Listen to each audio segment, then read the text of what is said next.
I don't want to mislead anyone that these substances are completely safe or anything. These substances are very powerful, and powerful things can be very dangerous, and they can be very useful at the same time. It's easier for people to learn, to change their beliefs, to see the world in a different way in the days and weeks after a psychedelic experience than it is in a normal state of mind. The case is that you really need to be working in everything that is surrounding the psychedelic experience. Some people might even feel that psychedelics more strengthen their position in terms of what their beliefs, their prior beliefs or whatever. Hey everyone, before we jump into this episode, I just wanted to take 30 seconds of your time and really apologize and be completely upfront. After we recorded this episode, I noticed that my personal microphone was completely off and the audio is quite poor for the first 40 minutes of the episode. So just wanted to take my time to apologize, and I hope that won't disturb your listen. Thank you so much. We're in. Anton, welcome to Triangle Theory. Thank you so much for coming on. It's an absolute pleasure. Thank you very much for inviting me. It's a pleasure. We sort of, I suppose we kind of almost have like a tradition here now is to kind of start with the podcast. If you could tell us a little bit sort of about yourself and how you became and started your research into psychedelics and their therapeutic potential. Yeah, sure. So, well, I'm Anton Gómez-Escolar from Spain. I studied environmental sciences at university, and I was very interested about substances all my life, but I never had like the courage to try them or to get to approach them or to start studying this field. No, but since I had a really deep depression a few years ago, and I couldn't find any way out. I tried all the antidepressants, all the anxiolytics, all the cognitive behavioral therapies available, but I wasn't improving a lot. I'm talking about 15 years ago. And a friend of mine offered me the possibility of getting in touch with psychedelic research as a study subject in order for me to try psychedelics, to try psychedelic therapy in a controlled setting, in a really well-controlled setting with a professional therapist. And I was lucky enough to have this opportunity to get in touch with this new therapy that at the moment was a very experimental thing. No one knew about it. Now it's much more popular, as you guys know. And since I tried this therapy, I completely fixed my situation in just a few sessions. I was so shocked about how powerful this therapy was and how incredibly profound was my experience, the one I had the opportunity to live, that I wanted to devote the rest of my life to work in this area, to improve the knowledge we have about these substances, about these medicines, and to make this thing, this new science available to everyone, for people to learn, to understand how psychedelics work. And this is why I started to make a lot of information, science information videos. That is what I do at the moment in Drogopedia, in Drogopedia. And that's why I wrote the book, The Psychedelic Reawakening. That is the one that we wanted to talk about. But as well, I've been doing this for a long time, writing scientific articles, writing books in Spanish, and going to a lot of big podcasts to talk about this topic, because I think there is a very big potential in psychedelics that can be extremely beneficial for humanity, for mental health as a whole, and also for other areas of the human development at the moment. And I think this is very valuable, and we really need to be investing and being really interested in what's going on in psychedelic science at the moment. These last 10 years, 15 years, I've been doing this by doing the books, by recording videos, and by talking with people like you guys in podcast and trying to bring this new science to the people, no? To the masses, so people understand that these substances are very special, the way they work, the way we can use them for mental health improvement, and the way they can achieve a really important milestone in mental health for humanity, that we are really in need of having breakthroughs in the way we approach mental health, because we are unfortunately suffering from an epidemic of mental health problems that we are not able to address with the tools that we have at the moment, and we really need to develop new tools, no? And psychedelics are one of those tools that have the big potential of being really, really important. Beautiful. Thank you so much for dedicating your career to getting this out to people. What was the medicine that you used that gave you that particular sort of breakthrough moment? For me, in this context that I had the opportunity to try psychedelic-assisted therapy in a really controlled environment was I had a therapy that was combined with MDMA and psilocybin. They were not combined in the same session. They were different sessions, but they were in the same therapy architecture. Let's say, no. So there was like a few therapy sessions, preparatory sessions, to also to evaluate what was my mental state, if I had any condition that was dangerous for psychedelics, like psychotic disorders or anything of that sort. And then after that, I had the opportunity to have first of all an MDMA session, and after that I had an integration session, and a few weeks later I had a psilocybin session that was very profound, very powerful.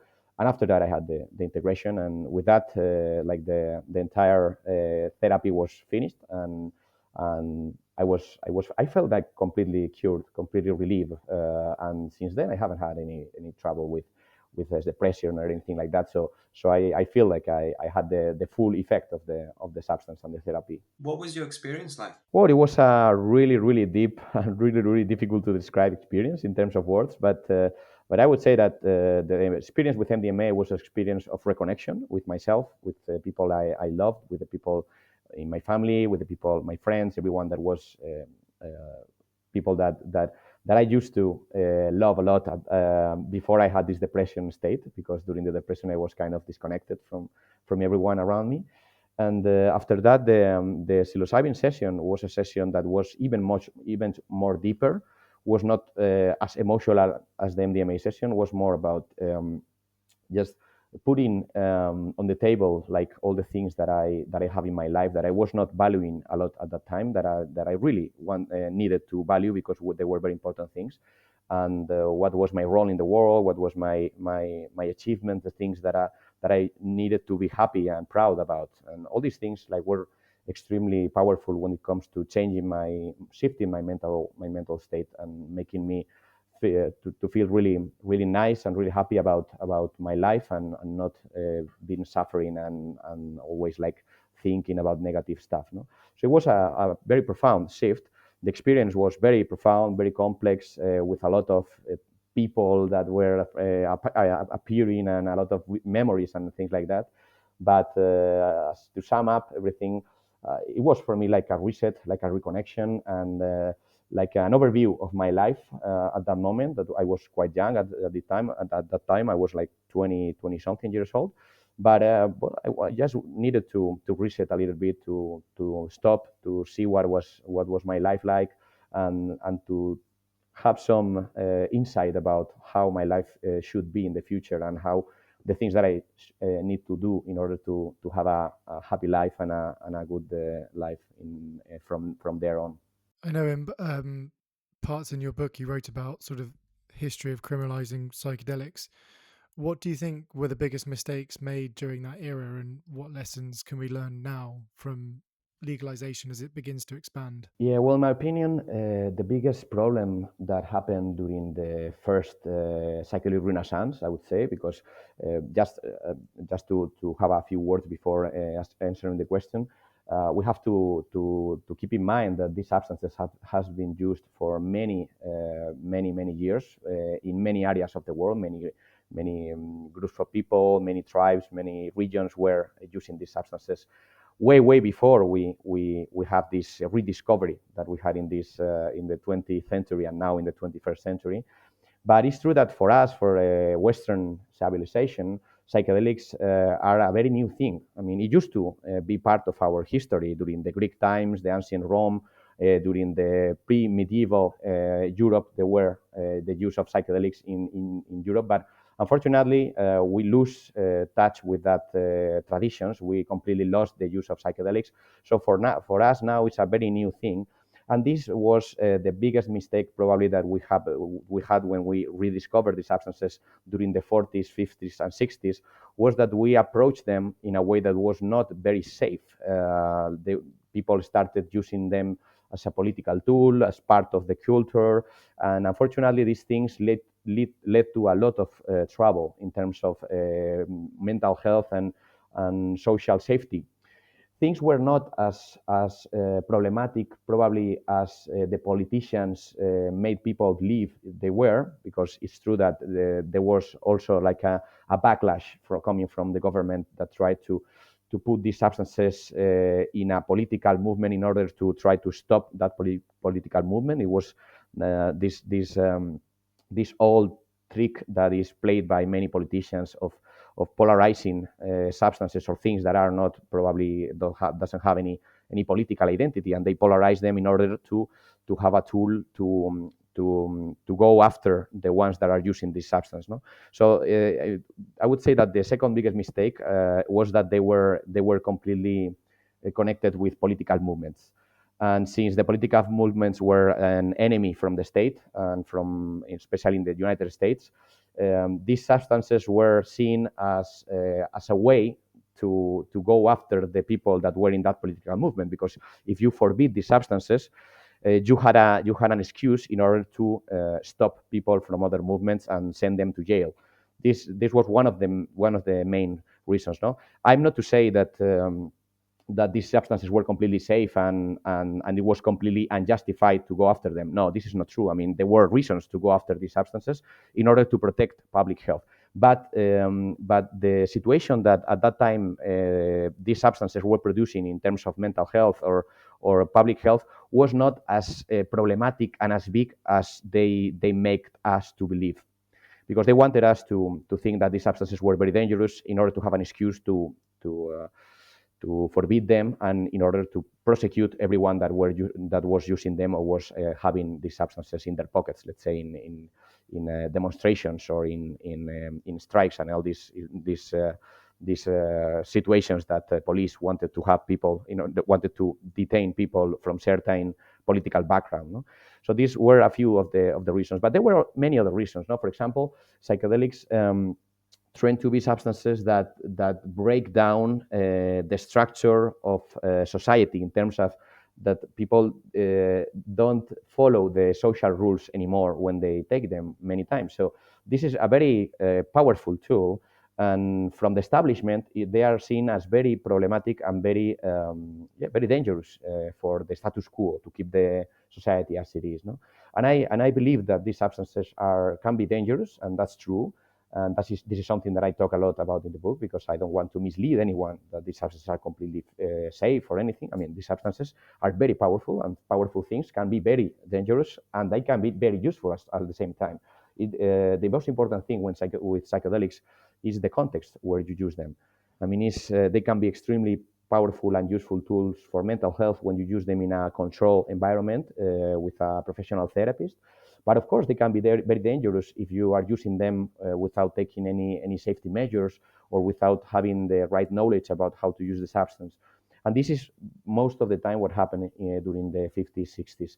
These substances were very new. There was not a lot of knowledge about how these substances work. There was not a lot of knowledge about how to work with them in the best way possible and in the safest way possible. So there were people like committing very problematic activities like driving under the influence or taking them in high places where they could fall and have an accident.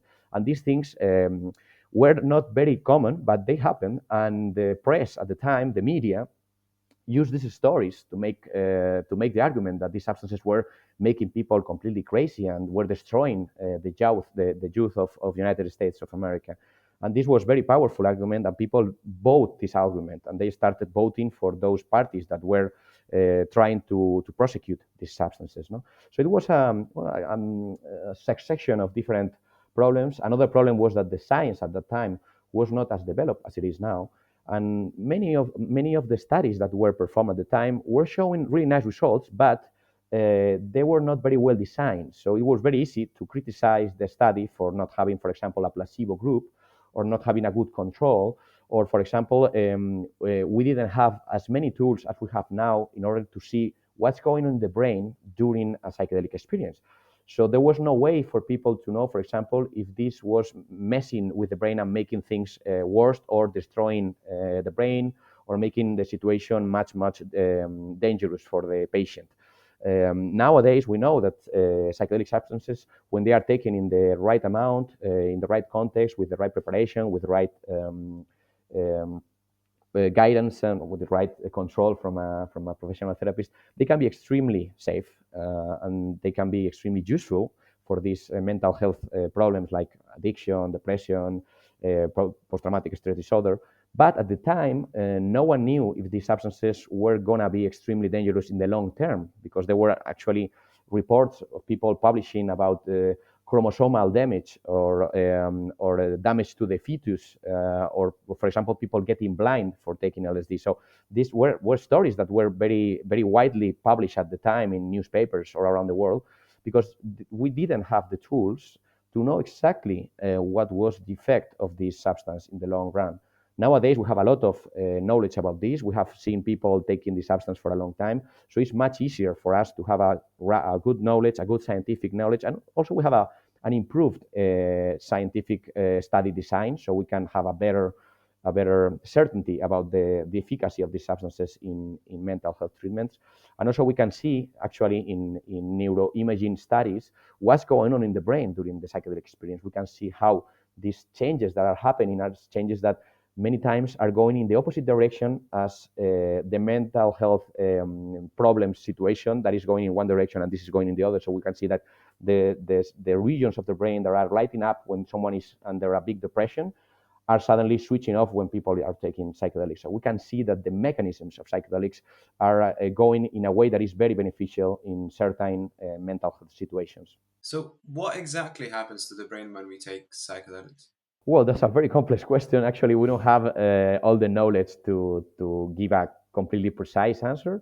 But I can say that one of the biggest mechanisms that are always being talked about and that is very central to the effect of psychedelics is the switch off, let's say it this way, the switch off of the default mode network. That is a network of brain regions that usually is working when you are not doing any specific task, when you are in a default setting, when you are resting, for example.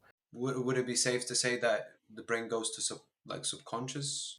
I wouldn't say that way. I would say that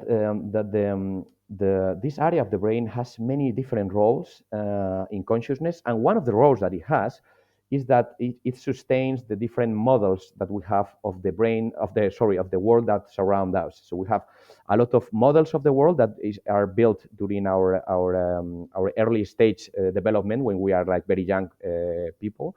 And these models of the world that are very important for us in order to feel the way we feel, to understand the world the way we understand it, many times are connected with this depression, with this anxiety, with this addiction, and with these problems that we have. We can understand the models of the world as the beliefs that we have around about the world. No, these beliefs we can deactivate them, we can switch them off when we switch off the default mode network.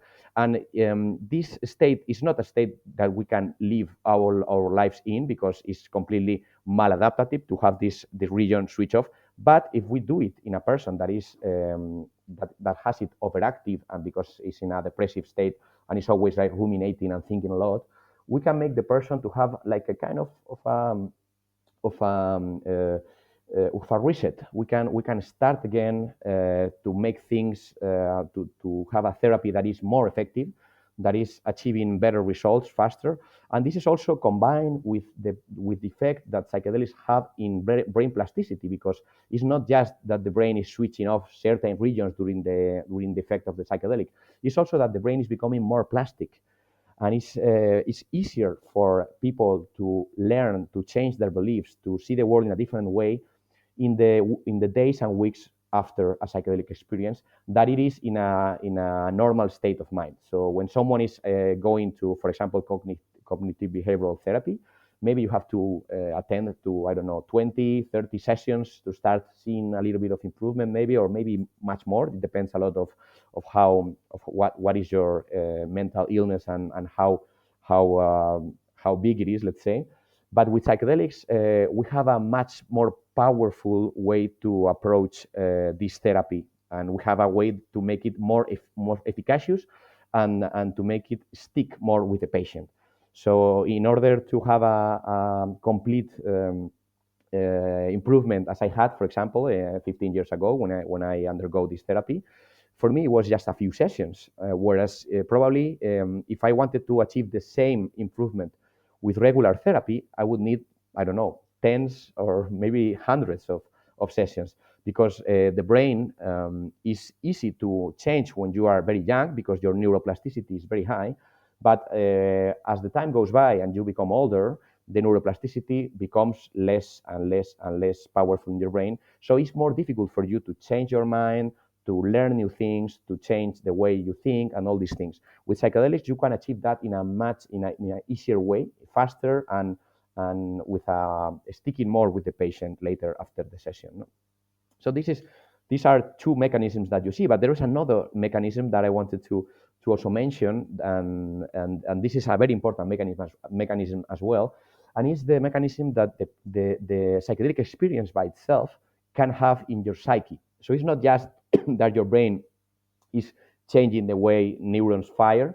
It's not only that the brain is more plastic, it's also that the subjective experience that you have under the influence, like the personal experience that you're having, usually trying to have some ideas, some insight that can be extremely useful later for the therapy, and brings you like new ways to see the world, new ways to see your own situation.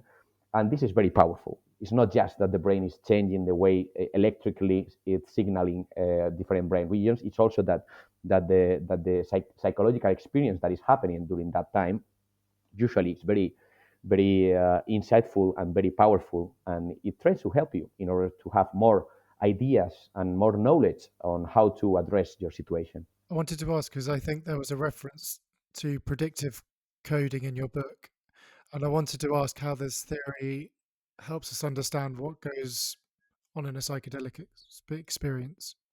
Yeah, that's a very nice question. I mean, so one of the ways to approach the mechanism of action of psychedelics is to think about how the brain usually works. So the predictive coding is one of the ways that we understand that the brain is constructing reality. Let's say so.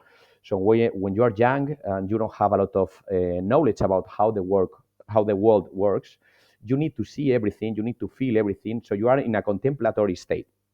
But as you become older and you start to be more efficacious in the world, you need to act on the world. And in order to act in the world, you need not to perceive the world, but to be able to predict the world. And to predict the world, you need to have these models and this knowledge about how the world works in order for you to be able to have predictions that are accurate. Every time you have a prediction that is not accurate, your brain learns in order to improve it and make it more and more accurate. So as we get older, our predictions get more accurate, and at the same time, they get more and more deep into our brain, and it's more difficult to change them. It's more they get like more stone and more crystallized, let's say. So it's more difficult to change them. Psychedelics are able to break down the neurobiological area of the brain that is in charge of those predictions. That is this default mode network. Sorry. So in a way, you are destroying or making more difficult for your brain to make predictions about what's going on around you. That's why you have these hallucinations.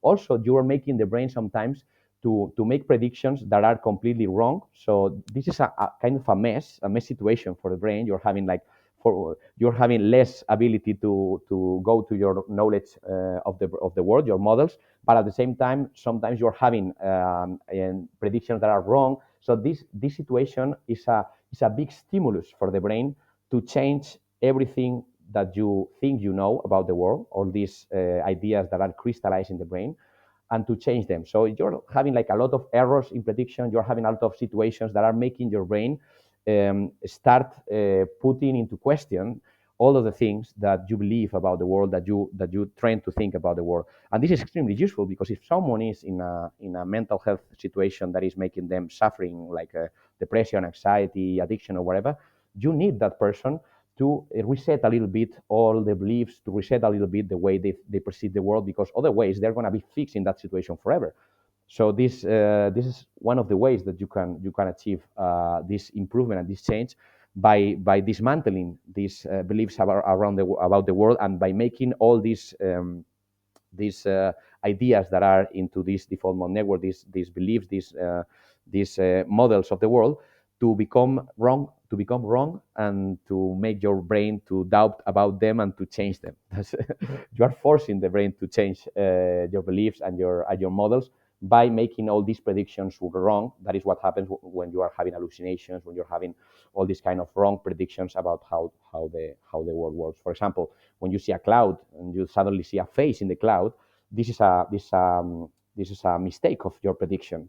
And this mistake of your prediction is making your brain to doubt a little bit about if this model is right or wrong. So this is making your brain have a better way of changing after the experience. When you're going into experience, do you think we have to have an intention before we do, or psychedelics somehow show what's wrong with us? I think it's a very important best practice, let's say, to have an intention beforehand.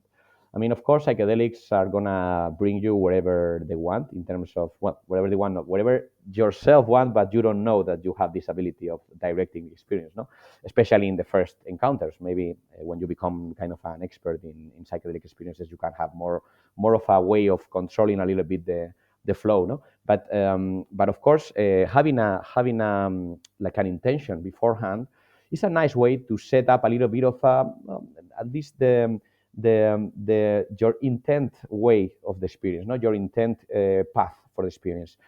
Things can go that way, or things can go any other way. But if you have at least done one intention, it's like having a little bit of an anchor if you need at any point to remember what I'm doing, why I'm here, what did I take this substance for. This is something that it can be reminded to you, like what was your original intent.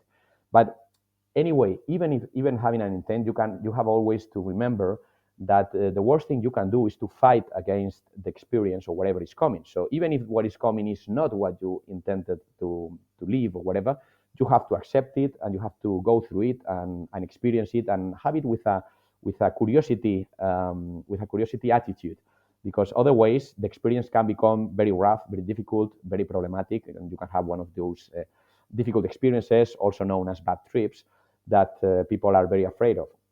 And one of the main reasons that people have that is because they don't accept what the experience is bringing them, or whatever the experience is showing them, and they fight against it. They try to go away from it, and it's impossible to go away from that experience once you are inside. So you better accept and surrender to it and flow with it. Of course, I'm talking about experience when you know that you're safe in terms of physical world around you, that you are not in a dangerous situation. If you are in a dangerous situation, of course, that is very understandable that you can have like a panic reaction or a reaction about with that. But if you are in a safe situation where you are being taken care of with a professional sitter, a professional therapist, just taking care of you, surrendering to the experience is the best thing you can do in terms of having a nice time and having a productive time as well afterwards, because that's, I would say, very important. Actually, one of the mantras that are used when it comes to the psychedelic experience is like the trust, let go, and be open mantra. That is very important. This is trust, let go, and be open. It was coined by William Richards from Johns Hopkins University in the 60s, 70s research, and it's still very useful today for most of psychedelic research. It's a very nice mantra, just to keep the person in an open attitude. Even if they have an intention, or even if they have a prior intention, you need to remember that the intention is not like a fixed thing, is not a crystallized thing, is the starting point for your experience. But the rest of the experience has to be flexible to whatever comes, to whatever shows, to whatever manifests. So I wanted to ask as well, going to the therapeutic side, which mental health conditions do you believe psychedelics have the most clinical evidence right now, which seem to be the most promising? Well, at the moment, the most researched condition, I would say, is the use of ketamine for depression. That is actually the only one that is being approved in most of the countries in the world at the moment.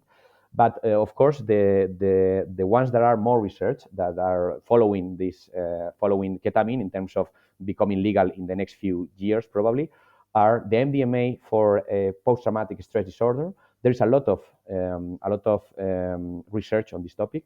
Actually, a fun fact is that one of the first study that was performed in humans in this new psychedelic renaissance in this 21st century was performed in Madrid in patients with that were having post-traumatic stress disorder after a sexual assault with MDMA, and it was a very nice study. Unfortunately, because of a governmental situation, they closed the study before it was finished. It was a very sad backlash by the government of Madrid, because this was the first study was going to become like the first study with MDMA for post-traumatic stress disorder. But after that, all of the research moved out of Spain, and now most of the research has been running out of Spain, and it's very developed. There is like phase 3 studies with a lot of subjects and quite a strong and well-designed studies. Now, unfortunately, the last attempt to authorize the use for medical for the treatment of PTSD was in the year 2024 during the summer. The FDA in the United States didn't accept it. It was a very very unexpected decision, I would say. But there is another attempt to make it to present the documentation again, to present all the studies. So I would say that this is probably, from all the illegal psychedelics at the moment, MDMA is not a pure psychedelic. It's not a classic psychedelic. It's kind of a more of an empathogenic psychedelic. It's a different class, but still we are talking about it always under the umbrella of the psychedelic revolution and under the umbrella of the psychedelic renaissance. This is the substance that is more studied probably from the illegal ones that are close to become legal in the next few years. After that, there is Psilocybin that is being extremely well researched as well. It's one step backwards compared with MDMA in terms of the regulatory or the legal path, but it's also very close to becoming legal. It's now in phase 3 clinical studies, so it's the last phase before authorization for medical use. So it's also very close to become legal in the next 1 or 2 years, probably in the States, and in Europe, probably following in 2 years after that. And after that, we have a lot of different psychedelics that are becoming closer and closer to medical authorization. So we can, for example, talk about LSD for anxiety. There is one of the problems that is being studied for anxiety. Also, we have 5-MeO-DMT that is very interesting for depression. Can also be very useful when it comes to studying neurodegenerative diseases, because it has a very strong, powerful neuroplastic effect, so the capacity to improve this neuroplasticity. Also, there is Ibogaine that is becoming very interesting for people studying addictions, because it's a very nice substance for stopping addictions and treating people with drug addictions, for example, or behavioral addictions that in this time and in this millennia, probably they are going to become super important problems in public health. No? The addiction to social networks, to screens, to smartphones, all that. It's going to be very important to have tools to treat that. Also, there is research on many other substances, many different psychedelics. Some of them are synthetic psychedelics that has been developed by pharmaceutical industry just to have a patented product so they can bring to the market.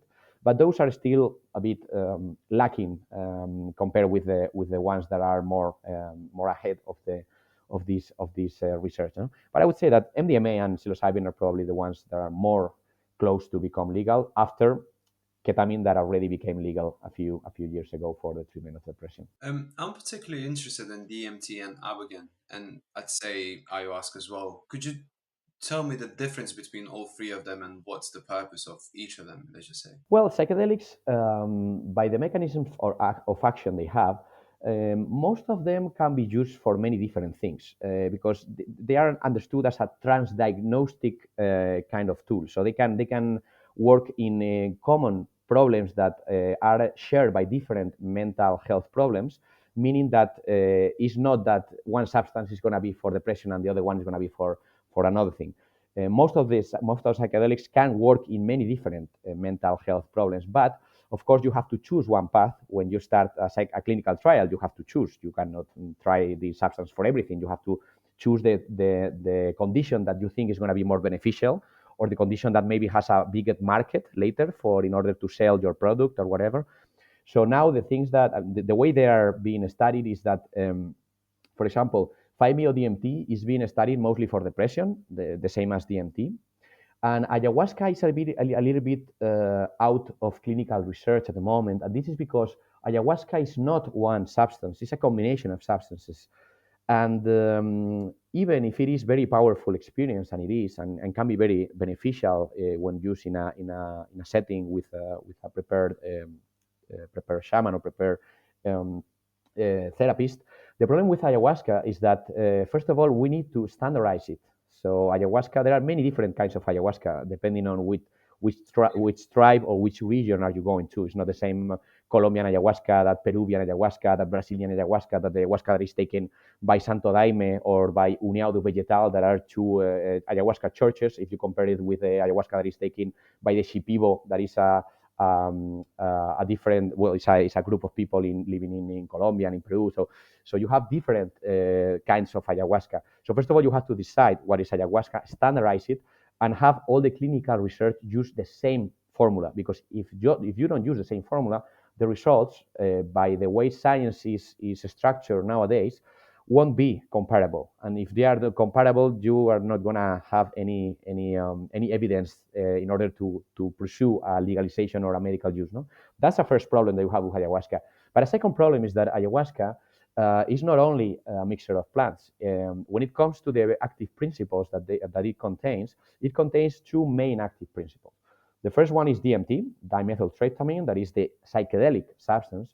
But the second active principle is what is called beta-carbolines, that are monoamino oxidase inhibitors. The monoamino oxidase inhibitors are substances that block an enzyme that we have inside our body, that is the monoamino oxidase. And the monoamino oxidase is a substance that destroys monoamines, for example, like DMT. So if we don't stop this enzyme from doing its job, DMT, it will never be active if we take it orally, and we won't have any experience or any effect. So we need to introduce this substance in the body. The problem is that this substance, the monoamino oxidase inhibitors, are problematic by themselves. They increase the risk of different problems that we may experience during the ayahuasca experience. For example, if you are taking medication and you don't stop taking medication during the ayahuasca trip, you can have a really dangerous pharmacological reaction that can even be lethal in some situations. No? Fortunately enough, this is not very common. People usually follow these ayahuasca diets and they stop taking some their medications or whatever. But when it comes to a safety standpoint, if you are faced with the decision of developing DMT or developing ayahuasca, I understand that the pharmaceutical industry or the people that are doing the research prefer to go with the DMT because it's safer in that regard. And if you, for example, use there are some tools that you can use to have a DMT experience that can expand as long as you want. For example, you can inject the DMT in a slow way that is continuously getting inside the bloodstream, and this can keep the person in a DMT trip similar to ayahuasca, but without the risk of using the MyoA inhibitors or these beta-carbolines that can be a little bit risky, no? But anyway, it's important also to mention that despite that I'm talking about the dangers that might happen with the monoamino oxidase inhibitors, this is something that if you approach in a safe way, can be extremely safe as well. It's just a matter of having the knowledge, having the preparation, and having all these tools. No, the modern medicine is perfectly capable of working with very dangerous substances in a daily basis without big risks. For example, let's think about the way that fentanyl is used in hospitals every day. Fentanyl is very rarely deadly or problematic in a hospital setting. But if you allow people use them in the streets with however they want, then you have very big problems, as we can see nowadays in the United States, with more than 100,000 people dying because of overdosing on fentanyl. So ayahuasca is very safe if we compare it with those substances that are being used in a daily basis in hospitals. But if you have to choose between developing ayahuasca or developing DMT, I understand that the decision goes more in favor of DMT because it's a bit safer and a bit more clean in terms of what the pharmaceutical industry likes. Pharmaceutical industry and modern science like pure substances they don't like mixtures of substances. Those things make things more difficult in terms of research, in terms of demonstrating that this substance is efficacious, because the way the modern science is developed is more into simpler thing, like a molecule, not complex systems like a beverage, like ayahuasca, where you have hundreds of substances that might be interacting one with each other. And if you try to make ayahuasca legal, you're going to have probably many problems when it comes to people asking you, like, what is the substance that is making the therapeutic effect exactly? What is? So it's difficult to explain in modern science that there is a combination of substances, that is an entourage effect that is playing role there. No, so I understand that is modern pharmaceutical industry prefer like just a molecule and that's it, and make things simpler, easier, and despite the fact that we have knowledge that ayahuasca has a strong neuroplastic effect, so it has very strong neuroplastic effects, and also the part of this effect can be into the MyoI inhibitor and not only in the DMT. So it means that the ayahuasca may have a better outcome when it comes to some specific mental health conditions. But I think that because of these problems, these limitations of the mixture of substances, and because of the harms that might be happening when someone takes MyoI inhibitors and is taking other medication or is not well prepared in terms of diet, because of this thing, now the research is going more into the path of DMT, isolated DMT, rather than ayahuasca. No? But most of these substances are being used nowadays in different settings for different conditions. No? For example, ayahuasca can be used and is used nowadays for addiction, for people that is having, for example, heroin addiction, alcohol addiction, even tobacco addiction. These substances are being used many times for depression. Some people are using them even for some more dangerous mental health conditions, no? Like even bipolar disorder, that is quite a dangerous condition to take psychedelics with. But some people think that it can be beneficial in certain kinds of bipolar disorder when it's more depressive and is less maniac. But this is something that we are learning as we go nowadays. So there's no enough research and enough studies in order to know exactly what is the best condition to work with every psychedelic. So nowadays it's open field for everything. There are many studies that are exploring, for example, the use in obsessive compulsive disorder, in ADHD, even in schizophrenia. There are some studies. So there is many things to learn about these substances before deciding what is the best use for every psychedelic. That I hope we will reach that point at some point, but for the moment we are just exploring in general different paths and different possibilities.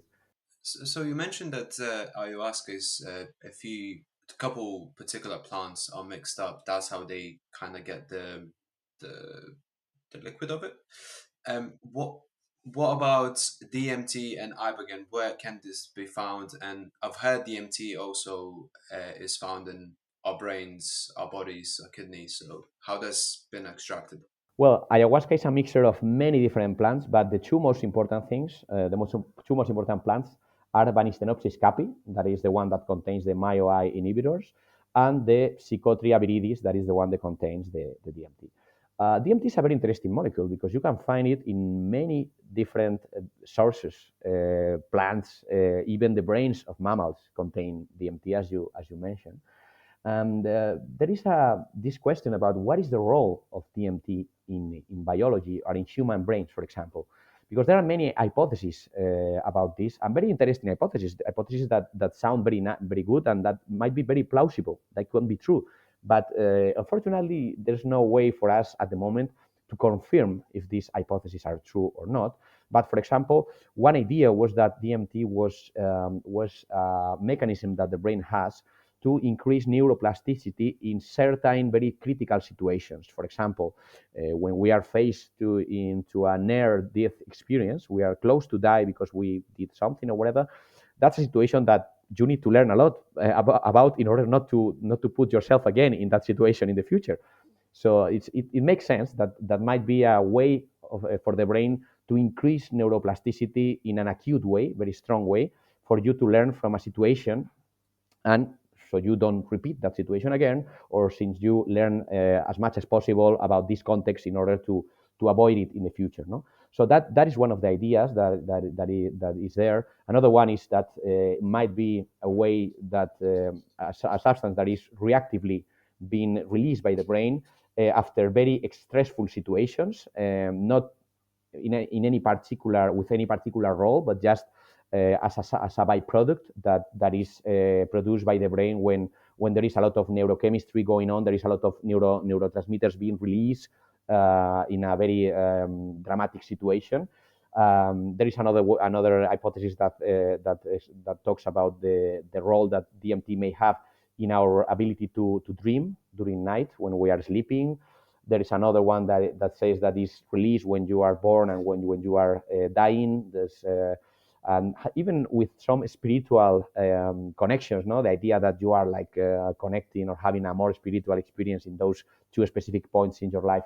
I don't really know which one is true because those are hypotheses. As I told you, some of them sound very nice and can be true, but I think there's no way for us to know what is the specific role, but I suspect that the role may be very connected with neuroplasticity in general. It's probably a tool that the brain has to help us learn faster when we are in situations that require our brains to learn faster from that situation. No? Name it a near-death experience or a very stressful situation. I think it's a way for the brain to let's say, stop resisting the situation and start adapting to it. So you know that the brain has like when it comes to the way you approach stress, you have like two modes to stress or depression or different stressful situations.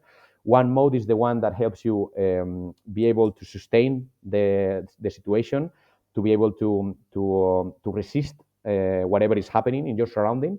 That way is usually that mode is usually activated through the 5H1A receptor. That is a receptor that is usually commonly activated by traditional antidepressants like serotonin reuptake inhibitors, for example, selective serotonin reuptake inhibitors. That are the classic antidepressants that we know about, fluoxetine, escitalopram, all those. Work activating this receptor, and this receptor make us more resilient to the situation, help us resist the situation. But there is a certain point when we should stop resisting the situation and start adapting to it. For example, if you are facing a lot of critics because you are, I don't know, you have very ideas that are very problematic and society is like criticizing you, you can resist. But there's a certain point where you have to learn what's going on, what did you do wrong in order not to do it in the future. This change is achieved probably by activating the other receptor, that is the 5H2A, that is the one that is being activated by psychedelics. So we have this switch that probably DMT has a role in changing us from the resist mode to the adapt mode in this kind of situations, no?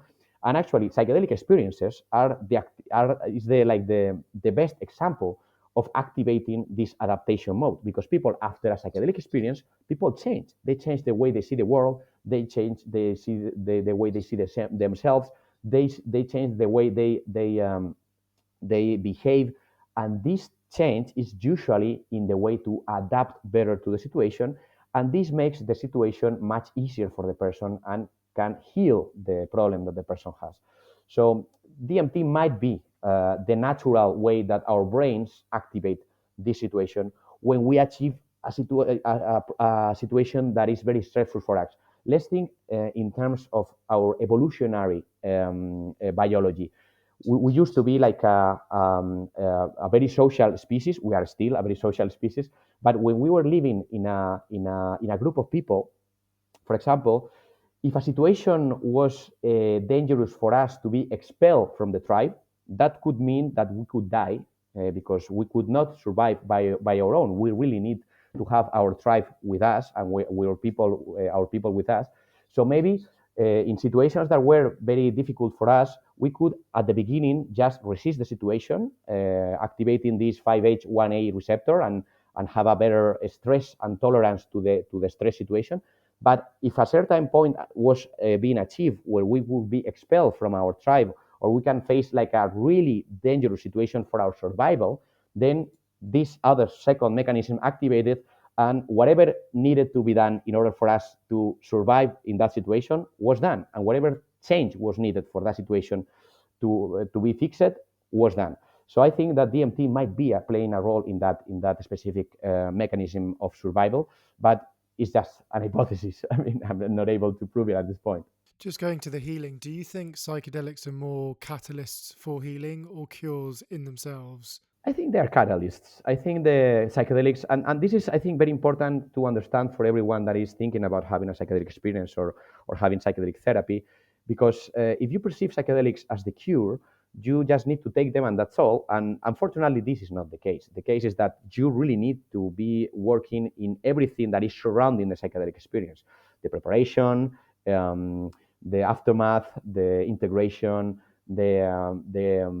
all the control during the experience, all the people that is going to be with you, like the therapist or whoever is going to be accompanying you or taking care of you.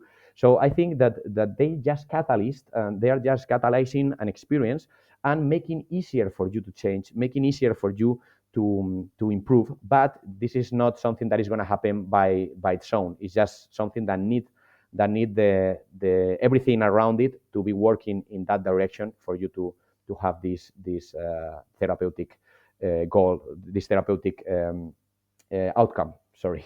So I think that they are just improving our capacity to change, and they are probably showing us some clues or some keys that might be very useful for us in order to change in a direction that is beneficial for us. But the work needs to be put by ourselves and by the context and by whoever is with us, taking care of us. So unfortunately, they are not just the cures; they are the ones that are helping you to cure, to have a better, a faster learning, a faster way of learning whatever you need to learn. And I also wanted, what's your current take on microdosing in general? That's a very big question. Everyone is asking this question at the moment.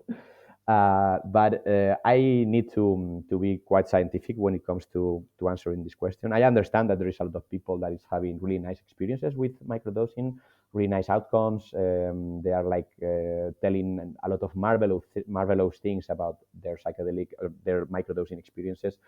But when it comes to science, when it comes to what we learn from clinical studies, from double-blind, placebo-controlled studies that are like the gold standard of clinical research at the moment, this is not very clear.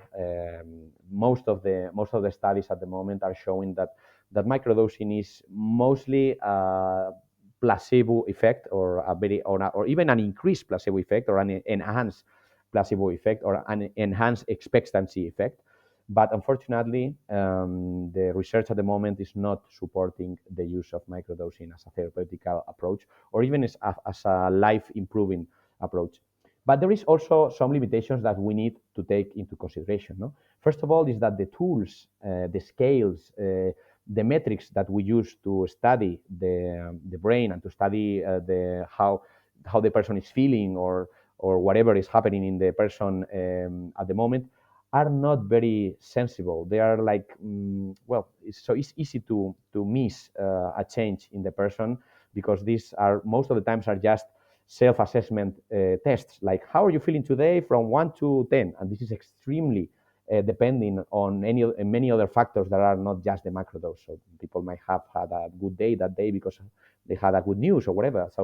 So in general, it's difficult to trust these tools like as a very precise tool. No, they are useful for clinical research when you are dealing with people with depression or whatever.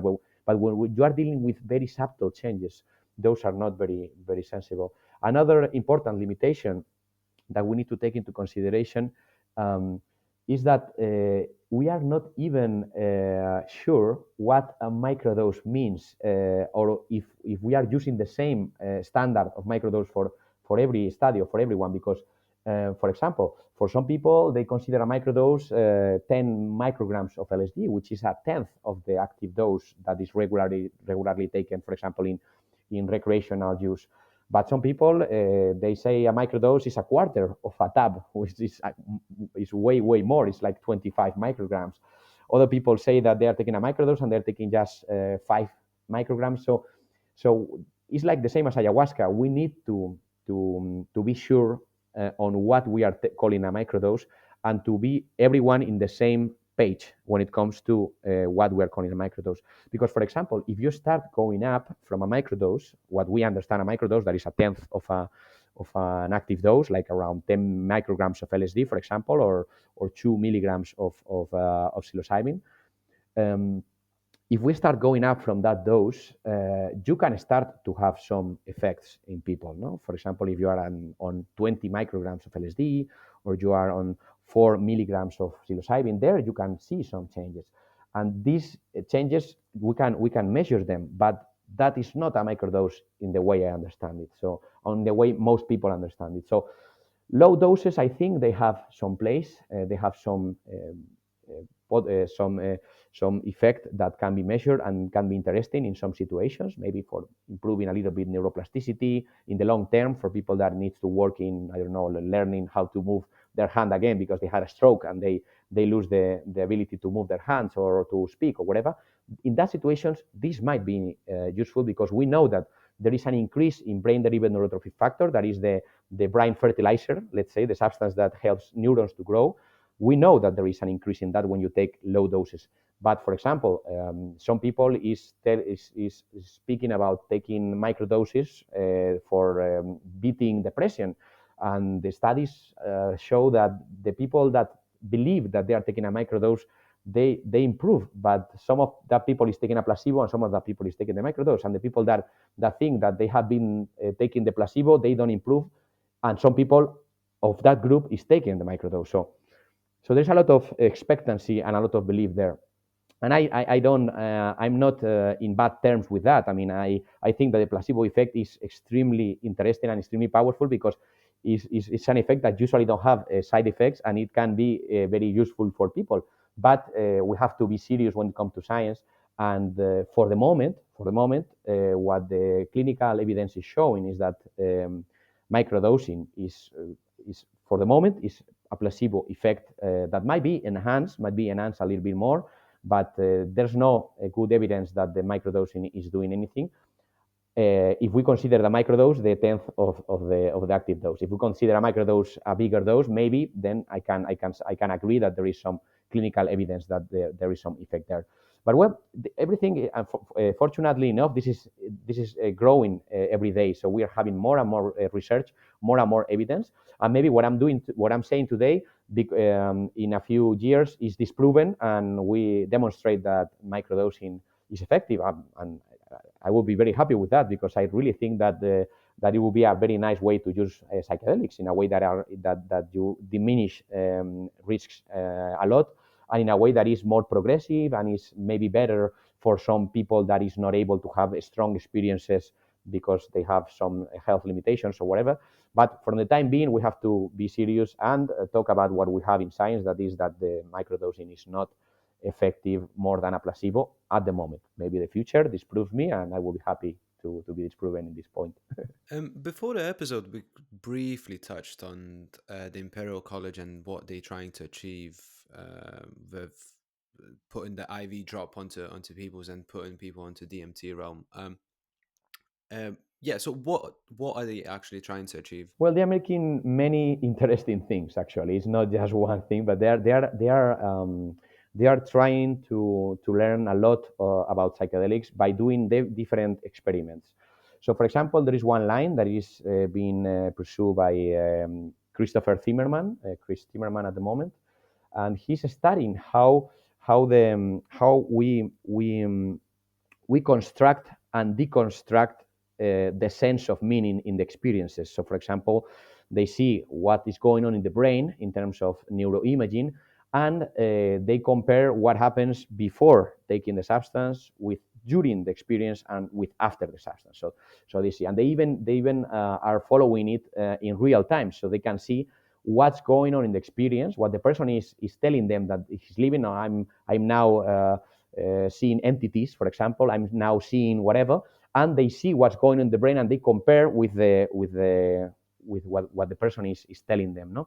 And they, for example, see that there is some phases that where we construct meaning, some other when we distract meaning, some phases where we are more likely to see other entities or other beings in our experiences. And it's very interesting what they are doing. It's like very complex in terms of explaining it in a very simple way, but they use many different tools for this. They follow, they go to naturalistic settings where people are taking psychedelic drugs, and they put them on an electroencephalogram helmet, so they can see real time what's going on when the person is in a music festival, for example, taking DMT or 5-MeO-DMT. They also use the technique that you just mentioned, that's just putting an IV injection that is it's called continuous perfusion. So it's like all the time dropping DMT, so the person is continuously on that space, and they can modulate the dose or the length of the experience by just modulating the influx of the substance in the blood of the patient.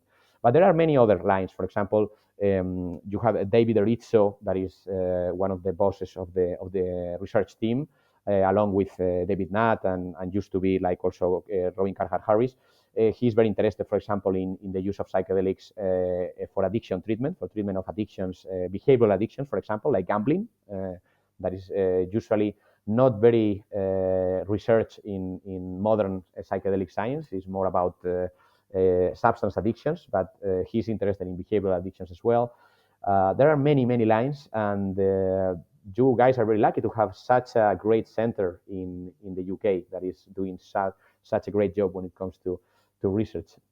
Fortunately, now you have many different universities that are exploring different lines of research. And in Madrid, we had a congress a few weeks ago that was in the official School of Medicine, in the official College of Medicine of Spain, and we have a lot of people from the UK coming to tell us about their line of research, and there are many different. You have OCD research on psychedelics. You have people studying schizophrenia and psychotic breakthroughs and psychotic breaks, and the relationship with psychedelic experiences. You have many different lines of research at the moment in the UK. Just out of interest from your thoughts, because a lot of people report that they're seeing entities meeting God on these DMT experiences, Ibogaine experiences. What are your thoughts on that? I'm just curious. Do you think these entities can heal people, or is something that people just hallucinate and report seeing? That's a very tough question as well, but well, I'm gonna give you my opinion, not science-based, but my opinion about this topic. Well, I think that all of the things that we experience during the psychedelic experience is just a manifestation of our subconscious. So even though that might be understood socially as an hallucination, those hallucinations have pieces of ourselves to be shown, to be experienced, information to be learned. So I think this is valid in terms of having a therapeutic effect, or having a therapy setting, no? Because what you are experiencing, even though it's an hallucination, because it's something that is not there, for example, is an understanding of reality, a different way of seeing reality that comes from within, from ourselves, from our subconscious. So in that regard, I think that those things are hallucinations, but are not a random hallucination. It's something that has something that can be useful if we interpret it in a good way. No, that's why it's super important to have this integration afterwards with a professional therapist or with someone that is very experienced in integration, because that is going to help us to bring meaning to those meaningless hallucinations, or meaningless hallucinations that society thinks that the person is having. No? So I think there's a lot to learn from those experiences, because they are just showing something that is inside us, something that is within us, and that can bring us very nice information. If I think about a spiritual understanding of this, that a lot of people understand this in a spiritual way, I don't think that you are like seeing God or seeing like a spirit. I think that those are manifestations from ourselves as well. And religion and spirituality is something that is very deep and very natural to the human brain. So it's something that everywhere you go in the human in the world, you will find societies that might be societies that are still living not connected with the modern society, that have their own religion. So all societies trying to have religion. So I think there is from within us there is this spiritual understanding of the world that can come out when we are in one of these experiences, and and it's valid. It's valid for the person. That is the most important. So if I have to disprove or fight against these ideas, I won't do it, because I think that these ideas can be extremely useful for people in terms of healing or having their own understanding of the world. I don't mind what the way the people understand psychedelic experience. What is important for me is that people is having good results in terms of mental health with psychedelics, and if this requires people to start believing that they have come in contact with God or whatever, I'm no one to fight against that. I mean, I'm not I'm just an outsider that tries to make these technologies more understandable by people and more useful for humanity. But I'm not going to be just like fighting against these ideas. I think these ideas are valid because are bringing people understanding that is helping them to cope better with reality, to cope better with their illnesses, to cope better with their mental health. So for me, is those things are valid, despite they might be understood as hallucinations. I think they are just revealing a part that is inside of us, and is very, very useful for our healing and for our understanding of the world. Out of all of the psychedelic substances that you explore, which do you find is the most underappreciated in terms of therapeutic use? Well, if you were to ask me this question maybe like a few years ago, I would say Ibogaine.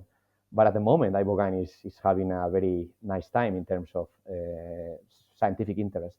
There is a lot of research going with Ibogaine, and not only with addiction. That addiction is also very important. And as we know, there is like this addiction epidemic, especially in the United States, with when it comes to opioids. And this is making Ibogaine especially valuable to be able to tackle that situation, social that public health situation in the state. But also, it's very important the effect is having on neuroplasticity again. So there is a lot of studies now that are trying to see whether this substance might be useful, for example, to combat neurodegenerative diseases, like, for example, Alzheimer's or Parkinson's, or just plain dementia, and also to see if it can be useful, for example, to treat traumatic brain injuries in soldiers or in American football players that have a lot of impact to the brains, or boxers or UFC fighters, and also. It's been used, for example, in people with multiple sclerosis, in order to see if the brain lesions become smaller because there is a growing of nervous tissue inside the brain. So it's now in a very sweet moment in terms of scientific interest. But a few years ago, it was it was almost unknown by most of the people. At the moment, I think that most psychedelic substances are being very, very well researched, maybe except ayahuasca, because it's a little bit of, as I told you, like more complex in terms of research, which is sad because maybe the combination of DMT with MIOIs is very useful for things that DMT is not as powerful for. But at the moment, the way modern science is constructed and the way modern research is constructed makes it easier to research with simple molecules rather than with mixers. So I think maybe ayahuasca deserves a little bit more of attention.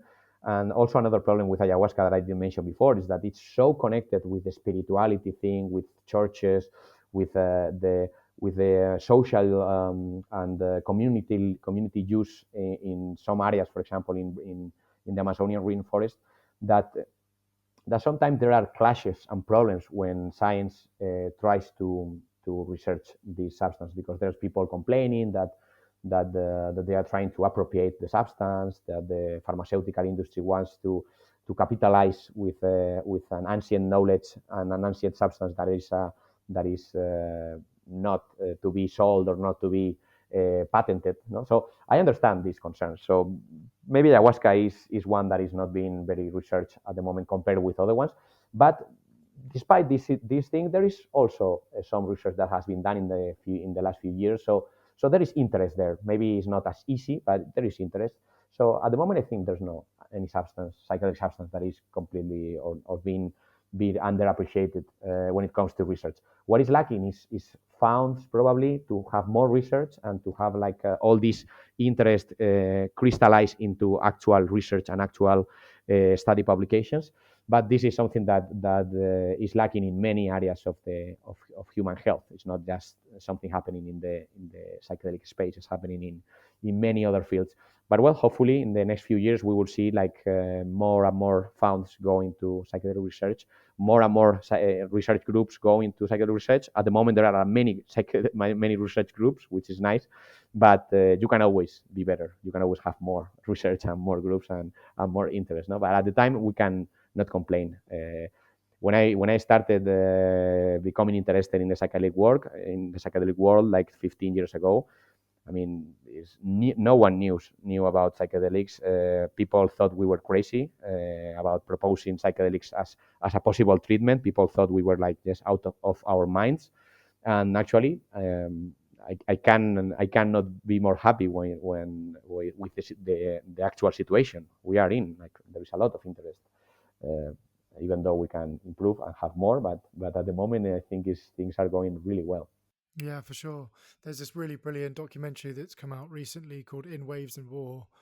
And soldiers take, and then 24 hours before they take a DMT experience. Is that like a legit thing to do? Well, maybe it's not needed to have two experiences so close one to the other, no? But well, the way these treatments are done nowadays is in countries that don't have like a strong prohibition legislation, for example. And of course, in order for these treatments to be available and accessible for people, many times they make things that are maybe not the safest, but make this thing like available, make this thing like cheaper, for example, as putting together like many ceremonies in a very short period of time. This is dangerous in terms of safety. It would be much better to have like separated experiences with their own integration and whatever. But it's true that that in terms of resources and in terms of accessibility for the people, if you make things perfect, probably they are going to be super expensive and people are not going to be able to access them. So I understand, and I understand why they make like things closer, and also because if you think that DMT is this key that is able to increase neuroplasticity, if you put that close to another neuroplastic experience, you can probably have like a bigger neuroplastic effect, mixing both together or making the two like closer in time. But in my opinion, it's not the best way to do it in terms of safety. But I understand the reason they are doing this kind of ceremonies that are like putting together many substances in a very close time. And well, if they achieve a safety that is enough for them not to have like problems, because you need to know that Ibogaine is quite dangerous in terms of cardiovascular health. People need to undergo a lot of cardiovascular checking before taking Ibogaine, because it's not just the experience that can be more or less turbulent or more or less difficult. Is that the way Ibogaine works in the human body can make some people have problems in their heart. For example, arrhythmia or tachycardia and things like that, and that can be dangerous. Actually, there are cases of people that has died for taking Ibogaine, and this is something that can be preventable by having like some checks before having the experience, like an electrocardiogram. There's like effort test. I don't know if you call it that in English, like running in the mill with all these electrodes and everything. And these things are good practices that should be put into place. But at the moment, the countries are just in research stage. They haven't authorized these therapies. So people has to fly to other places where probably the safety is less or the resources are less for having all these checks or having all these safety measures. So, well, I understand it's a risk. I understand it's a way to do it.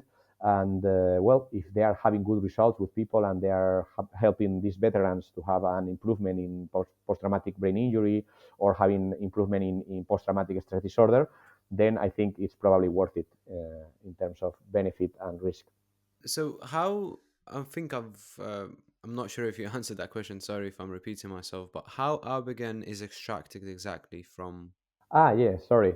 Yeah, ibogaine is a substance that is contained in the root of an African bush that is called Tabernante iboga. Tabernante iboga is a bush that grows in Western Africa, mostly in the Bwiti region from Gabon, and you have to cut the root or take the plant, and the root has a bark that you take out, and that bark is dried up, it's powdered with a mill, and then you have like the powder ibogaine root that is what is commonly used in this kind of ceremonies or experiences.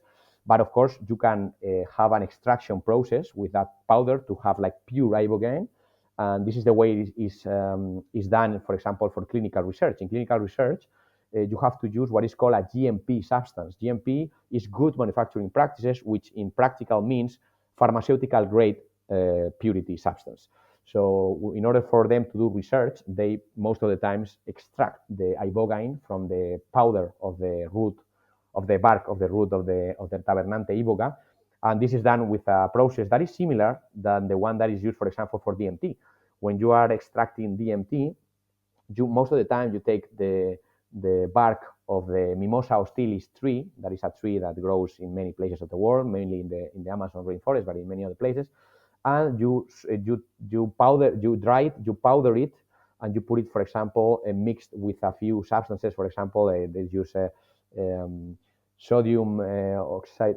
I don't know this word in English. I'm sorry, but some chemical substances, and you make an extraction. It's a very simple chemical extraction. Actually, people have, if you go to Reddit or to Blue Light or to Drugs Info, there are forums that where people share the recipes for doing this extraction. So it's not a difficult process. It's a very easy process actually.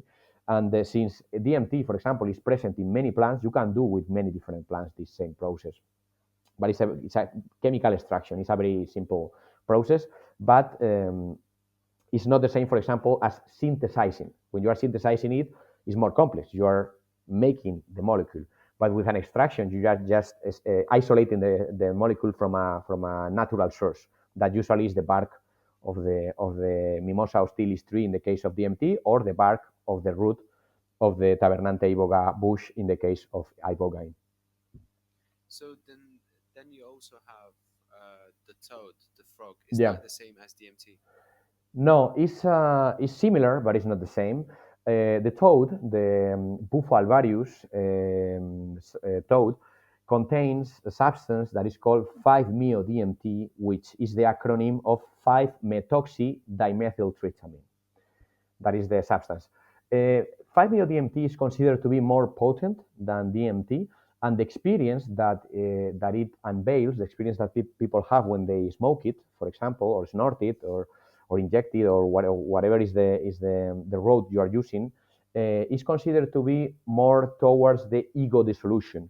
The ego dissolution is very tied to this switching off of the default mode network of the brain, and 5-MeO-DMT is considered to be less of like a visual experience, less visual than DMT, but much more into a complete ego dissolution. So it's like a stronger experience, I would say. It's like from 0 to 100 in just a few seconds. No, you go super strong, and then the experience lasts more or less the same as DMT, maybe a little bit more, but it's a substance that is quite strong if you compare it with DMT, and DMT is already very strong. So we're talking about like super strong psychedelics. And actually, for example, DMT is considered to be like the spiritual molecule because people have these spiritual experiences, but 5-MeO-DMT is considered to be like the God molecule because the experience is super strong, and it can be like the maximum in terms of having like a complete ego dissolution experience that fortunately is very tied to very good therapeutic outcomes in some people when they are doing it in a controlled way, in a controlled environment. And then I know there is a cactus Yeah, of course. that you can extract some. So where does that stand in between like the strength? The cactus is actually a substance that nowadays is probably one of the least researched psychedelics at the moment. Is a little bit left behind, and it's probably because the potency in psychedelic terms of this substance is not very high. So this makes this substance less interesting for the industry, and also has a few problems, but mostly is that the pharmaceutical strength is lower. So, for example, the active principle of cactus is called mescaline, and mescaline can be found in San Pedro cactus, that is this kind of columnar green cactus that you can see in the mountains or in some deserts, and also the peyote cacti, that is this small rounded green cactus that usually grows under a bush or in like semi-shadow places. And the mescaline, that is the active principle of this cactus, you need to take a really high amount in order to have a complete psychedelic experience. So we are talking about many milligrams, like around 300 milligrams of mescaline, for example, of pure mescaline, which means a lot of grams of the powder of the dried cactus, because the cactus has a very small concentration of this active principle. And you have to take this big amount, and also you have like nausea, you have these things that also happens with ayahuasca. This is not very desirable usually in modern medicine, so it's something that they don't like. And also you have a very long experience, which is a problem, because in modern medicine the way psychedelics are being used is in a way that you can have some time with the patient, but it's not going to be like longer than your usual office hours, let's say. And if you give mescaline to a person, for example, mescaline can last up to 12, 14 hours. So this is not very practical when it comes to having a session. So that's why psilocybin, for example, is perfect in terms of length, because it's between 4 and 6 hours. It can be perfectly fit in the work schedule of any therapist, no problem. And even short-acting psychedelics are becoming more and more trendy these days. The industry is going more towards 5-meo DMT or DMT, because they have this short-acting, short effect, and some of the results can be comparable. So maybe it's not needed to have the person like, I don't know, 6 hours or 8 hours like tripping. You can have the same effect sometimes with a shorter experience. I think that you always need some sort of length in order for the person to have a narrative of the experience, to develop the experience well, but you don't need to have 12 hours, you don't need to have 16 hours. And unfortunately, mescaline has a very long life, which means that it's not so practical when it comes to research or when it comes to therapeutic approach. Also, the experience, people say it's a bit less profound than with other psychedelics. Well, this is very subjective. This is something that it depends on opinion. So I'm not sure about if this is a really good argument against mescaline, but for sure the length is a very big argument against mescaline at the moment.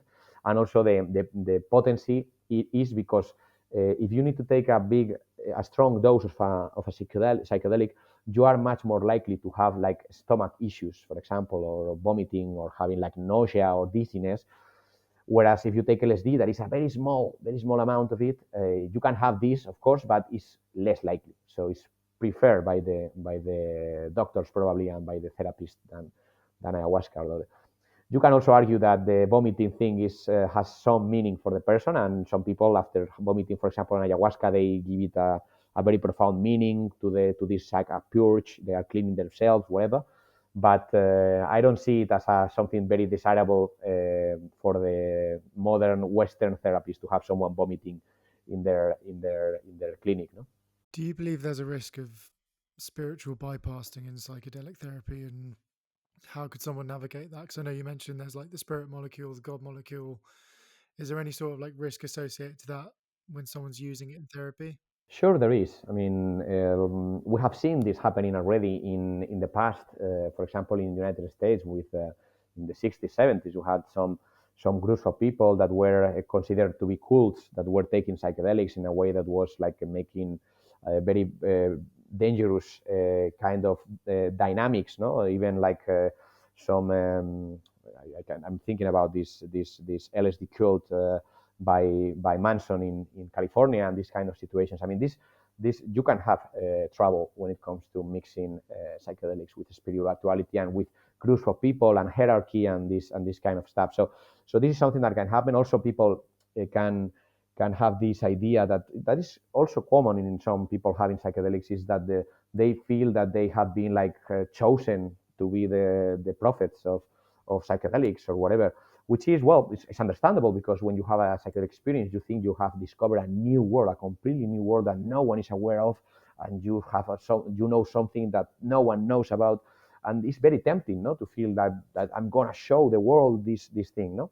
Actually, in my own way, I have tried to make this, but in a more scientific way, in a more cautious way, not as a prophet or anything, but I understand that people can feel this way, and I think that this is one of the risks that psychedelics have, no, to feel like you have some sort of special thing that no one has, and well, it's something that we need to educate people about. I think this the clue, in my opinion, the key about this for all these things is to be able to educate people very well on psychedelics, on what are their potential uses and what are their risks and their harms, because we should never forget that psychedelics can have a dark side, and a dark side that has been exploited in the past in some situations, that we have seen in cults, we have seen in other places. So that's something that we really need to be aware of and educate people about. And I'm totally trying to do that as well. So the benefits of psychedelics to administering it to patients safely, from your experience, how do we do that? Well, first of all, we need to have we need to select who's ready for psychedelics and who's not, and who has the conditions to have the psychedelic experience, and who might be dangerous to provide psychedelics. No? There is a word in English that I don't remember at the moment that is that is exactly this that is to choose who's ready and to discard who's not ready. No? And after that, you need to prepare very well the people that are going to have psychedelics beforehand. So they really need to understand what is the psychedelic experience about, what they might encounter, what are the difficulties that they might have, and how to address them. For example, to teach them how to breathe in a way that reduces the anxiety, to teach them how to manage fear, how to proceed when they feel like something is wrong or whatever. Just you have to convince them to have this open mentality, to have this curiosity, to know that nothing that is going to happen inside the experience is going to harm them if they don't let them to harm them. So if they are like ready, and they are like they trust themselves and they trust the experience, that is not gonna be something that is gonna be harmful for them. So all this needs to be very well worked in the preparation. Also, the rapport, the trusting between the therapist and the patient needs to be very strong. They need to really trust each other and feel comfortable with each other. They really need to choose this main objective in mind for the experience, like as we talked before, something that they need to like to have at least one intention for the experience, even though maybe the experience goes all the way, but they need to have an intention for having a good start to the experience. No, they need to have, of course, like a set and setting that is perfectly well for the experience. So meaning that the place where they are going to have the experience needs to be well prepared for the experience, calm, very calm, low lights, the music, safe space, to have everything they need on hand, like food or water, whatever, to be always with a trusted and professional therapist or companion or trip sitter. Always, that's very important, to take care of everything that may arise in the physical world during the experience. And afterwards, that is probably the most important part of the psychedelics therapy. They really need to have access to a good therapist for an integration. They need to do all the homework that they might need, like writing, drawing, relaxing, thinking about the experience or whatever. But they need to be always in good hands when it comes to integration, because integration is the most important part of all the psychedelic therapy process. It's the part where when you are already with a lot of new knowledge, when your brain is ready to change, when everything is ready, and you just need to do the right things in order for that change to happen and to stick afterwards. That is the most important, to stay well afterwards. And that everything, all that is achieved with a good integration process that needs to be very well managed. Yeah, nice. Also, just like out of curiosity, do you think anyone that's sort of like, I know you've mentioned the establishment or say in a position of power like a government, do you think by taking psychedelics you would see a benefit straight away towards people that would have maybe extended empathy or love or things that you might feel? That's a nice question, and actually, it's something that I believe that may happen. But it's true that, as I told you before, I feel psychedelics are catalysts, and since they are catalysts, they are not gonna push you in one direction. I mean, they might push you in any direction that you are already in, or you are already pushing towards. So some people might even feel that psychedelics strengthen their position in terms of what their beliefs, their prior beliefs, or whatever. So, and this may happen. I mean, we cannot know what may happen when a lot of people start taking psychedelics. I I hope that some people is gonna have the kind of experience that is gonna make them think twice and change probably their opinion. And actually, there are some interesting studies that have proven that there is a change in in the political views of people after psychedelic experiences, which is something really interesting in my opinion. No, but it's true that even though this may happen, I'm sure that a lot of people in really strong positions may feel that the psychedelic only bring them more reassurance that they are doing the right thing, or that they are like the most special person in the world and they need to keep doing what they're doing. No? So this connecting with what we were talking before, no? This idea of some people becoming instead of dissolving their ego, like become having an increase in their ego, and that can be very dangerous. But I hope that many people may find like a unexpected change in views that might be more humanistic, more tolerant towards other, more connected towards other, and this can have an impact in society, even though maybe the key players are not so easy to change their mind. But if there is like a general change in the way we perceive these things, that could be very positive. But we have to understand that at the moment, at least myself, I'm fighting mostly for the therapeutic use of psychedelics, meaning that this won't be something accessible for everyone or for big numbers of population. No, it will be more a niche thing to try to work, especially with people that has not had any improvement with conventional treatments, no? With antidepressants, with conventional therapy and everything, because we need to be tidy in our way to approach the way we implement psychedelics in society. I think we have to start with the most urgent thing, that is mental health. People, especially that are not having improvement with traditional treatments. No, that people is probably the people that needs to have the first encounter with the psychedelic therapy. Afterwards, we can start opening a little bit more the doors and letting people have the experience that maybe are in early stages of mental health problems and they haven't tried all the treatments available, but maybe they have a good personality that makes it more easy for psychedelics to work on them, or any treats that make them more easy for psychedelics.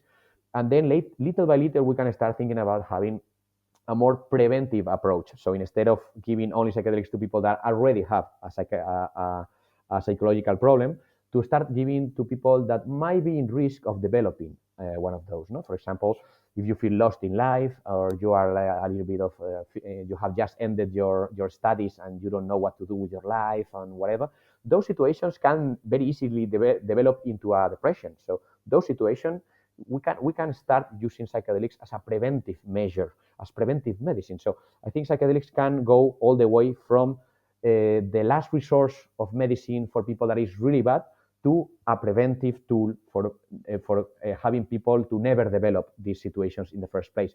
And after that, you can start thinking about even having like an open way of having psychedelics for everyone interested in the experience in centers or places that are especially trained for safe experiences. No, for example, it's very similar to the way that psychedelics were used in the traditional shamanic world. No, people, for example, when you reach certain age, you went to the shaman. The shaman gives you experience, and this is a way for you to learn yourself, to know yourself better, or whatever.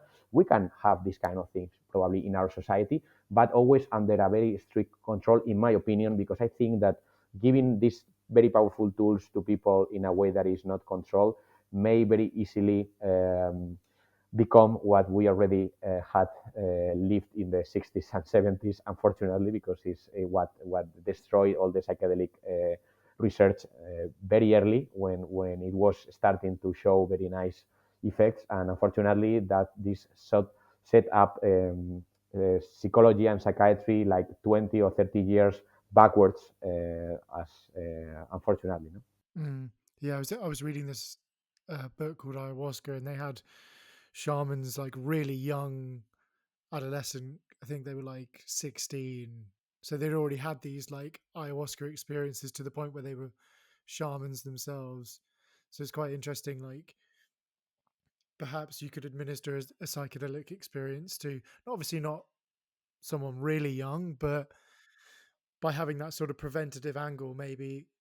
Well, we have also to acknowledge that in the traditional world, psychedelics are usually taken by people very young, which I feel is maybe not very useful in terms of health, mental health, because young people is by definition have a very nice neuroplasticity. They are in a phase of their life where probably is easier to work with them in terms of changing their view of the world. So if you work with them, probably you don't need psychedelics for young people in terms of treating mental health. If you are talking about self-exploration or whatever, then maybe there's a reason for that. But but even though this is, in my opinion, a reality in modern medicine, I'm not talking about community use or whatever. I'm talking about medicine.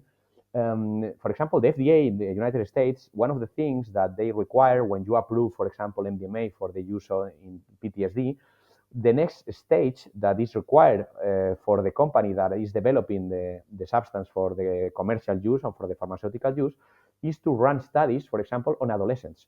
So if you get the MDMA approved for PTSD, that this may happen any year because it's pretty close at the moment, probably the next step is going to be a mandatory clinical research study with MDMA on adolescents. And this is something that has been already talked a lot by Rick Doblin, that is the founder of the Multidisciplinary Association for Psychedelic Studies. So maybe we are very close to see this premise in action in a clinical study, to see very young people taking psychedelics for PTSD or any other conditions, and see if maybe they are more useful or less useful. I suspect that maybe they are going to be less useful because some of the mechanisms of action of psychedelics are already active in very young brains. So maybe you're not going to find a big effect of psychedelics in those brains. Or maybe you find a big effect. I don't know. So this is something we have to learn about. But the way they has been used in community settings traditionally is that people very young take psychedelics, and apparently, it's part of the community, part of being in that community is to take those psychedelics, even though you might be very very young. I just have one question that always fascinated me, and it goes back to ayahuasca. And I wanted to ask you: do we have any some sort of knowledge or history on how these people decided to mix those two specific plants to get this sort of experience? Because I'm aware there's tens of thousands of different plants in the Amazon jungle, and so for some reason they decided to mix those two. Well, that's almost magic, I have to say.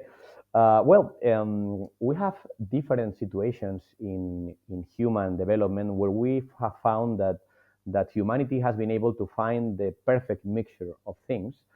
And well, you can say that probably was trial and error by people that were not as today, that we are like living in cities, we're very disconnected from nature. No, people that were in nature, they probably saw animals mixing things. They probably also tried all kind of plants because they need to know which ones are poisonous, which ones can be eaten, and everything. So maybe if you run this kind of experiments over thousands of years, it's easy to find that at a certain point you can find a combination that has one of those effects. No, for example, you have similar effects when you compare like pepper with turmeric. Pepper with turmeric is a combination that is very traditional in the Ayurvedan or Indian medicine, and now we know by modern science that turmeric without pepper is not being absorbed in the body. So that combination is perfect, and this is the combination that you find in Indian curry. So in every time you take rice with curry, you have that combination. No, so in the case of ayahuasca, I would say that probably there's something that they show in animals, because there is some people reporting that some animals from the rainforest take these plants and have like strange behaviors afterwards that can be connected with some sort of psychedelic experience. But also probably there is a lot of mixer and years and years and years of people mixing things in order to make different, to try to make different things to achieve the different states. And they probably got there by chance, by chance, and this may happen. It's very magical to think about it, because it's like, wow, how they came up with this specific combination. No? But it's something that if you give people enough time, probably they will find it anyway in any place of the earth. And I always think about what are those combinations that we haven't discovered yet that might be awaiting for us if we are clever enough to see and to hear nature and everything that is around us. No? Unfortunately, many species of plants and animals are being extinct way before we discover them. So we never learn about many of the plants that we are destroying unconsciously. Amazing. Anton, where can people find more about you and your work? Well, my work actually in English is being published as The Psychedelic Reawakening, this book that is published by Park Street Press, and Inner Traditions, that is the collection in the series. And I have a very big, I have I try to make, to talk about these topics a lot, mostly in Spanish. But as you guys told me before, nowadays we're lucky enough to have translation in YouTube that is live translation, so it's amazing. You can find me in Drogopedia, which is the Spanish word for Drugpedia in English. You know, Drugpedia in Spanish is Drogopedia, and that is my channel in YouTube, in Instagram, in TikTok, everywhere. No? And my videos are in Spanish, but I'm trying to publish in English, and also nowadays we have this automatic translation that makes this very accessible for everyone interested. Even though they want to listen in English, they will listen in English. So that's great news, and that's probably my easiest way of sharing information, no? On these channels, on my book, and also of course on LinkedIn and different social networks with my name, Anton Gómez-Escolar. But that's mostly more of a professional thing. But my pop science, my science communication profile is Drogopedia, and is the one that probably people are gonna enjoy the most. And my books, of course, the English, this English book is the one. Yeah, I really enjoyed the videos on Drogopedia. I was looking through them, and so incredible information on there. So Thank you very much. And there is also the Drogopedia. It's not only about psychedelics. It has a lot of harm reduction approach. That is something that I work a lot on in Spain, like drug checking in music festivals and harm reduction in general. So not only psychedelics, but also a lot about the use of reducing risks and harms with any other drug. No? But mostly the most interesting for me, at least, and the ones that started me in this path, as I told you before, are psychedelics, that are the ones that I really think are extremely useful and extremely needed for human health in the next few decades. definitely, I really liked the where you can put in the different mixes of different drugs and it comes out on the level of risk. I thought that was really cool. The mix, the drug combination, interactive tool. Yeah. Awesome, Anton. Thank you so much. I really appreciate you coming on. Thank you very much. It was a big pleasure, and I'm really looking forward to see the interview whenever it's published. So thank you very much. Awesome. Thank you. Nice one, brother. Thank you.